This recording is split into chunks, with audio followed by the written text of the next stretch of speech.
سیال تک پہنچنا ہے. سنیے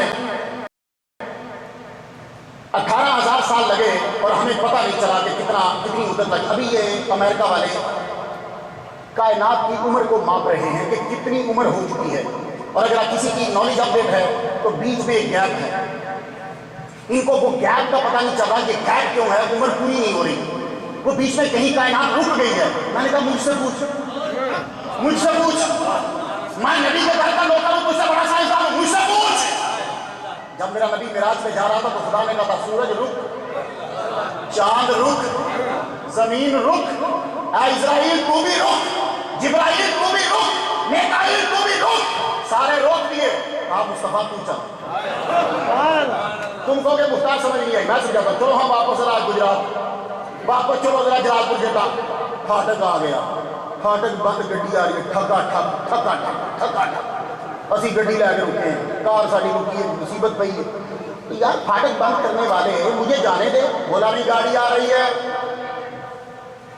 تو یار گاڑی بعد میں گزر رہے نا، مجھے پہلے جانے دے. میں امریکہ رہتا ہوں، نیو یارک میری $2,000 تنخواہ ہے. اور چل چپ،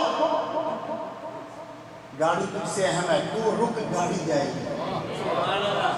گاڑی میں بڑے بڑے بندے بیٹھے ہیں، اسے روک نہیں سکتے، وہ چلے گی، تو رک. ٹانگے والے پھاٹک پہ رک، گاڑی والے پھاٹک پہ رک، بس والے پھاٹک پہ رک، مولوی پھاٹک پہ رک، ناخواں پھاٹک پہ رک. اے گاڑی تو چل، کیونکہ تم اہم نہیں، گاڑی اہم ہے. چاند رک، سورج رک، زمین رک، آسمان رک، تم اہم نہیں، مجھے میرا محمد اہم ہے. تو چل.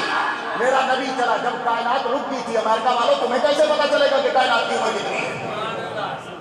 محمد صلی اللہ علیہ وسلم کے جو نائب ہیں یہ بڑے سائنٹسٹ ہوتے ہیں. ایک دن خواجہ قمر الدین سیالوی رحمہ اللہ نے سر سجدے میں رکھا تو سجدہ لمبا ہو گیا. سجدے سے سر اٹھایا تو زلفوں سے پانی کے قطرے نکل رہے.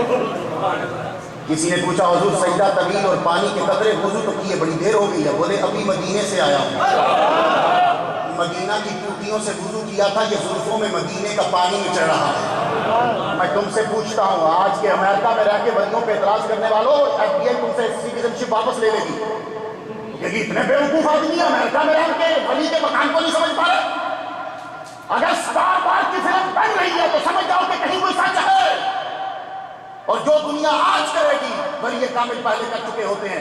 یہ وہی ماحول ولی کامل یوز کرتے ہیں. ایک سیکنڈ میں مدینے میں پہنچے اور مدینے سے واپس آئے.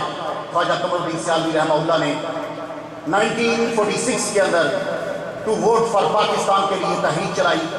قائد اعظم کو ووٹ لے کر دیے اپنے علاقے سے، اور قائد اعظم جب کامیاب ہو گیا تو خواجہ قمر الدین سیالوی نے قائد اعظم کو خط لکھا، سن اپنے پیر تیرا پیر کتنی شاندار ہے.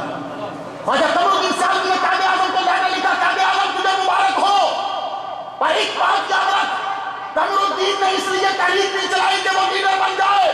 قمر الدین نے اس لیے ووٹ اکٹھے کیے کہ محمد کے ماننے والوں کا ملک بن جائے. اور قائد اعظم لکھ کہ جب ملک بن جائے گا تو وہاں محمد مصطفیٰ کی شریعت نافذ ہوگی. اور اگر سیال کی لائبریری میں یہ لیٹر موجود ہے تو قائد اعظم نے جوابی لیٹر لکھا اور خواجہ قمر الدین سیالوی صاحب سے یہ پرومس کیا کہ جب ملک بن جائے گا، یہ 1946 کی بات کر رہا ہوں، جب ملک بن جائے گا تو خواجہ قمر الدین صاحب میں آپ سے پرومس کرتا ہوں کہ پاکستان میں وہی شریعت نافذ ہوگی جو محمد نے نافذ کی ہے. خواجہ قمر الدین سیالوی صاحب نے 1947 کے اندر پورے ملک میں پھر تحریک چلائی. یہ واحد پیر میں دیکھتا ہوں کہ جس کے 18 رکن صرف قومی اسمبلی میں تھے.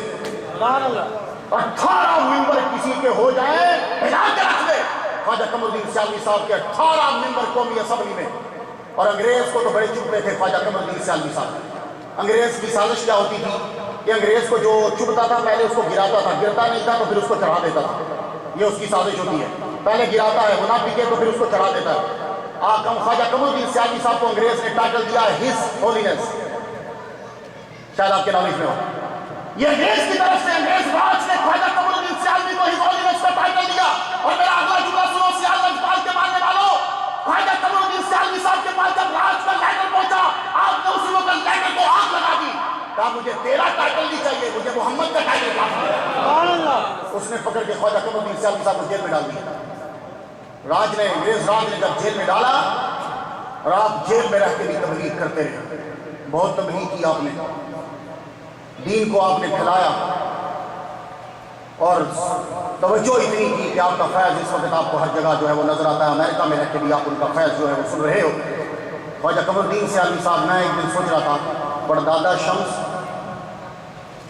آگے قمر، تو سائنس کا اصول ہے کہ چاند سورج سے روشنی لے کے چمکتا ہے. چاند سورج سے روشنی لے کے چمکتا ہے. اور خواجہ گولڑا والے شمس الدین رحمہ اللہ کے مرید، آگے خواجہ تمہارے قمر الدین تمہارے پیر، تو اس شمس کی روشنی ہے جو قمر سے نکل رہی ہے، اس قمر سے نکل رہی ہے. اور ایک آخری بات کہ تمہارے ایمان کی مضبوطی کے لیے ہے، معذرت کے ساتھ تمہارا بہت ٹائم لے لیا میں نے، تو وہ یہ ہے کہ لوگ اکثر کہتے ہیں کہ ولی مر گئے ہوتے ہیں، ان کی قبروں میں کچھ نہیں ہوتا. میں سائنس سے ایک بات ثابت کر دوں، اجازت ہے تو دیٹ از لیکچر. آپ نے سورہ کہف کو پڑھی ہوگی سب نے، جمعے کو پڑھا کریں. جو آدمی رات کو پڑھتا ہے تو بیڈ کے اوپر 2 فرشتے اس کی ہیلپ کرتے ہیں ساری رات تک، اور اگر جمعے کو پڑھتے ہو تو اگلے جمعے تک تمہارے ساتھ نور رہتا ہے. اسے آپ ضرور پڑھا کریں. سورہ کہف جو ہے اس کے اندر جو غار میں سونے والے تھے، میں پورا واقعہ نہیں سنانا چاہتا، وہ ولی اللہ تھے، عیسیٰ علیہ السلام کے ماننے والے تھے. خدا تعالیٰ کہتا ہے فَضَرَبْنَا عَلَىٰ آذَانِهِمْ فِي الْكَهْفِ سِنِينَ عَدَدًا، ہم نے ان کو سلا دیا. فَضَرَبْنَا عَلَىٰ آذَانِهِمْ، ہم نے ان کے کانوں پہ مار دیا. عربی سے اگر شغب ہے تو میرے تھوڑا سمجھ میں آئے گا. سطح عمومی سے تھوڑی سی گفتگو بلند کرنے لگا. فَضَرَبْنَا عَلَىٰ آذَانِهِمْ، انگلش میں شاید سمجھ جاؤ، smote their ear، ان کے کانوں پہ سموٹ کر دیا. اب آذان اور سما کہتے ہیں ہیرنگ کو، آذان کہتے ہیں ایئر، کان کو. خدا کہتا ہے کہ فَضَرَبْنَا عَلَىٰ آذَانِهِمْ smote their ear، ان کے کانوں پہ یوں ہم نے سیل لگا دی. یہ کانوں پہ کیوں لگائی، سماعت پہ کیوں نہیں لگائی؟ بندہ جب سوتا ہے تو اس کی سماعت جو ہے وہ سن رہی ہوتی ہے، وہ آپ سنتے ہو، اس لیے آپ کی بیوی وعدہ بھائی وہ سو رہا ہے شور مت کرو اٹھ جائے گا، تو سوتے ہوئے بھی ہیرنگ کام کر رہی ہوتی ہے. تو خدا تعالیٰ نے ان کی سماعت کو خراب نہیں کیا. یہ اگر آپ جائیں تو میڈیکل سائنس میں اگر آپ جائیں تو ایٹ cranial nerve جو ہے which passes in the inner part of the ear، یہ جو ہے یہ ہے 2 reasons، اس کے 2 کام ہوتے ہیں. one for hearing one for، ایک تو وہ سننے کا کام کرتی ہے وہ، اور دوسرا یہ آپ کے بیلنس کو برابر رکھتی ہے. یہ آپ کا جو سر سیدھا کھڑا ہے نا، یہ اس کی وجہ سے ہے، اندر جو چیز ہے. اگر وہ خراب ہو جائے تو بچہ گر جاتا ہے، اکثر آپ نے بچے دیکھو گر جائے، وہ بیلنس نہیں رکھتا. خدا نے دونوں کو صحیح رکھا. کان کے اوپر سٹپ لگا دی کہ میں ڈیمیج نہیں کرنا چاہتا، لیکن ان پہ آواز جائے نہ اور آنکھ کھل نہ جائے. اور پھر رب نے کہا فَنُقَلِّبُهُمْ ذَاتَ الْيَمِينِ وَذَاتَ الشِّمَالِ، فرشتوں ان کو بیڈ سور نہ ہو جائے. جب ہاسپٹل میں کوئی مریض جاتا ہے تو نرس کی ڈیوٹی ہوتی ہے کہ اس کے سائڈ چینج کرو اور یہاں مالش کرو ورنہ یہ جسم گل جائے گا. تو رب نے کہا فَنُقَلِّبُهُمْ، ان کو سائڈ ان کی چینج کرو، بیڈ سور نہ ہو جائے تاکہ باڈی برقرار رہے. اور رب نے کیا کہا، بڑے دھیان سے جملے سنیے گا ان کی. اور اللہ نے کہا وَقَلْبُهُمْ بَاسِطٌ ذِرَاعَیْهِ بِالْوَصِیدِ، ان کی بھی بدلو اور ان کے کتے کی بھی بدلو. یا اللہ یہ کتے کی کیوں بدلیں؟ بولا یہ عام کتا نہیں، یہ ولیوں کا کتا ہے. اور نبی نے تو حد کر دی، کہا وہ کتا جنت میں جائے گا. تو کتا نے کیا کیا تھا، 309 سال تک ولیوں کے دروازے پہ بیٹھا رہا. تو جو 309 سال تک بیٹھا رہے وہ تو جنت میں جائے، تو ہم تو لجپال کے در پہ زندہ بیٹھے ہیں اور پڑھ رہے ہیں. کیا ہمارے لیے کچھ نہیں ہوگا؟ یا اللہ تو نے تو اشرف المخلوقات بنایا ہے. 309 سال تک سورج کو آرڈر دیا. یہ ابھی اس سے آپ کو سمجھ میں آ جائے گا کہ ولی قبر میں کیسے زندہ ہے. سورج کو آرڈر دیا وَتَرَى الشَّمْسَ إِذَا طَلَعَتْ تَزَاوَرُ عَنْ كَهْفِهِمْ، سورج جب چڑھے تو کہا سائڈ پہ ہو جا روشنی نہ ڈال، اور جب ڈوبے تو کہا سائڈ پہ ہو جا روشنی نہ ڈال. جا کے پڑھ لینا، غلط کہوں تو میں مجرم. تو جو اندر بندے تھے سمیت کتے کے، کہا اے سورج ادھر ہٹ، روشنی نہ ڈال گرمی ہو جائے گی. اے سورج ڈوبتے ہوئے ادھر ہٹ، روشنی نہ ڈال گرمی ہو جائے گی. تو آج میں گیا ہاسپٹل میں بولا کڈنی کدھر ہے، بولا ٹھنڈ میں. میں نے کہا ہارٹ کدھر ہے، بولے ٹھنڈ میں. میں نے کہا بلڈ کدھر ہے، بولے ٹھنڈ میں. پتا چلا کہ انسان کے جسم کو بچانا ہو تو رکھو ٹھنڈ میں.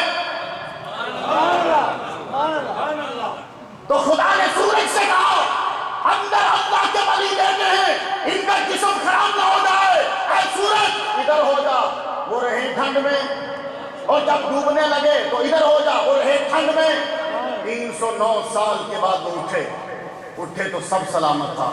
اگر عیسیٰ کے ولی 309 سال کے بعد زندہ ہے تو داتا حجویری، حدیث عالمی، فرید الدین، معین الدین، یہ بھی اپنی قبروں میں زندہ ہے۔ اللہ لجپال کے صدقے ہم پہ کرم فرمائے۔ وآخر دعوانا الحمدللہ رب العالمین۔ لجپال بھائی کل